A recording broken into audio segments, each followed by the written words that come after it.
Paghahanda para sa mga botating person deprived of liberty ngayong darating na halalan at update sa Education Behind Bars program ng BJNP, ating alamin kasama si Jail Superintendent J. Rex Bustinera, ang tagapagsalita ng Bureau of Jail Management and Penology. Sir J. Rex, magandang tanghali po at welcome sa Bagong Pilipinas ngayon. Magandang tanghali, Ma'am Weng and Sir Joey, at sa mga sumusubaybay sa inyong programa. So sir, kumusta po ang inyong paghahanda para sa magiging halalan o botohan ng mga PDLs ngayong eleksyon at ilang PDLs po ang inaasahang boboto? Ngayon pong darating na halalan, handang-handa na ho ang BJMP.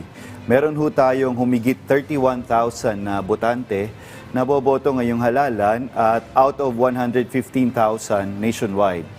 Ito po ay composed of around 400 plus na special polling precinct. Ibig sabihin ho, doon na ho sila sa loob ng kulungan boboto. At meron lang ho tayong mga nasa 1,000 na PDL na dadalhin sa labas sa mga community polling precinct natin. So far, okay naman ho ang preparation. Naka-alerto na ho ang buong BJMP para tumugon dito sa gaganaping halalan. Sir, doon sa nabanggit niyong 31,000, ilan po yung hindi makakaboto at ano yung dahilan? Dito po, 115,000 ang total population. So around nasa 80,000 plus ang hindi boboto dahil po hindi po sila registered as voters. Ganon din po, sila po ay mga newly commit o yung mga bagong kulong pa lamang at hindi nakapagparehistro kung saan nasa ang location ng aming kulungan. So, 80,000 dahil bagong pasok. Pero ano yung nabanggit nyo kaninang 31,000? Ito po yung 31,000 ay registered voters na maaaring naboboto po ngayong halalan. Okay. Sir, sa mga facilities at logistics naman, ilan po sa mga facilities sa buong bansa yung magsisilbing special polling precincts para sa mga PDL at paano po ito pinaghahandaan? Kasi sabi ninyo, merong mga dadalhin sa labas. So yung security nun, paano po to? Ang arrangement po natin dyan, tama po kayo, nasa 400 ang ating special polling precinct. Na doon mismo boboto on-site ang ating mga PDL. Pupunta po yung COMELEC representative kasama ang PNP at BJMP, dala-dala ho yung balota. At doon ho sila magmamark ng kanilang i-elect nila sa jail. After election, after pagmark nila sa ballot during the process, hanggang 2 p.m. lang ho ang pagboto sa loob ng kulungan. And then after po nung dadalhin na ho sa labas, kung nasaan yung ating mga counting machine, with the representative from COMELEC, PNP, and BJMP, i-ensure natin na madadala at mabibilang yung kanilang boto. Meron po bang third-party group na pwedeng mag-observe sa conduct of voting ng mga PDL? Yes, sir. Similar po sa ating mga community polling precinct ay welcome po yung mga observers, watchers, even sa loob ng kulungan. And of course, subject to security inspection lamang po ito bago pumasok ng jail. Ayon po sa inyong tala, meron po bang mga PDLs na kandidato? So if ever meron, paano po sila nangangampanya? Tama po, meron po tayong 7 kandidato ngayon sa naitala ng BJMP, isa for senator, isa for representative, isang vice mayor, and the other are in the municipal councilors.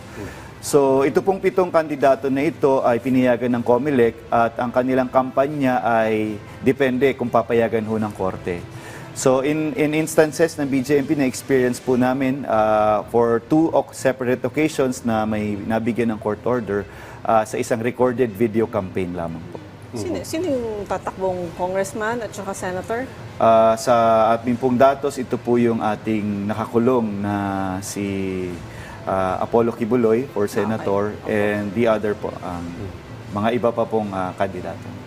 Sir, bakit po mahalagang makaboto yung mga registered PDL gayong nasa loob po sila ng kulungan para lang maintindihan ng ating mga kababayan? Kagaya po ng ruling ng Supreme Court and resolution ng COMELEC, ang mga nakakulong ho sa BJMP ay mga nililitis pa. Ibig sabihin they are presumed innocent until proven otherwise.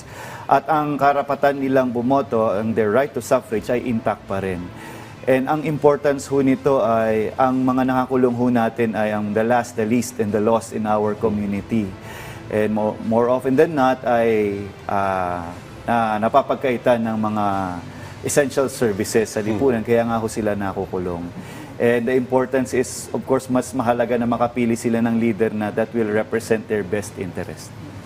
Sir, sa ibang usapin naman po, dahil mahalaga yung pagbibigay oportunidad sa mga kababayan nating PDLs, ano po yung kasalukuyang update sa Education Benefit Behind Bars program ng BJMP? Meron po tayong iba't ibang education programs. At the foremost, lahat ho ng nakakulong sa atin na hindi nakapagtapos ng elementary at high school ay beneficiary ng alternative learning system ng Department of Education na kung saan pumupunta ho yung mga accredited teachers natin sa loob ng kulungan. Nakapagpapatapos ho tayo ng napakaraming estudyante na up to date. And ito nga po ang pinaka-latest is college education behind bars. Meron tayong 7 facilities or pilot sites, Davao, Quezon City, and other major cities natin na may mga enrolled tayo for college education. So tuloy-tuloy naman po yan.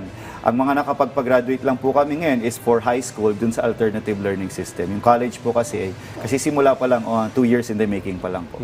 Meron kayong figure, sir, kung ilan yung naka-enroll dito sa alternative learning system at paano nyo naman hinihikayat yung iba pa na mag-enroll o to further improve themselves habang naka-PIT po sila? O, tsaka anong course yung kinuha nila? Yes. Sa high school po, sa alternative learning system, nasa 60,000 ang PDL. Kalahati ho ng aming population ay enrolled dito. Yung iba ho kasi ay nakapagtapos naman ho ng high school at hindi na kailangan. And yung iba naman po ay, ito kasi ay voluntary basis. Of course, dapat gustuhin muna nilang mag-aral. Hindi ho namin sila pwedeng pilitin. At may accreditation at exam ho kasi ito. At sa college education naman po, meron po mga business degree, entrepreneurship, and ang pinaka-recent po nga dito yung sa Manila City Jail natin in partnership with the Polytechnic University of the Philippines. Okay, sir, huli na lang, mensahe niyo na lang po sa ating mga kababayan na nakatutok sa atin ngayon. Opo, kami ho sa BJMP ay nagsisilbi sa ating 484 na city, district, and municipal jails.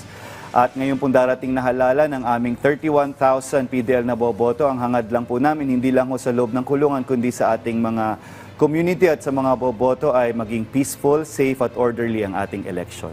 Ayun lamang po at magandang tanghali po. Okay, sir, maraming salamat po sa inyong oras. Jail Superintendent J. Rex Bustinera, ang tagapagsalita ng Bureau of Jail Management and Technology.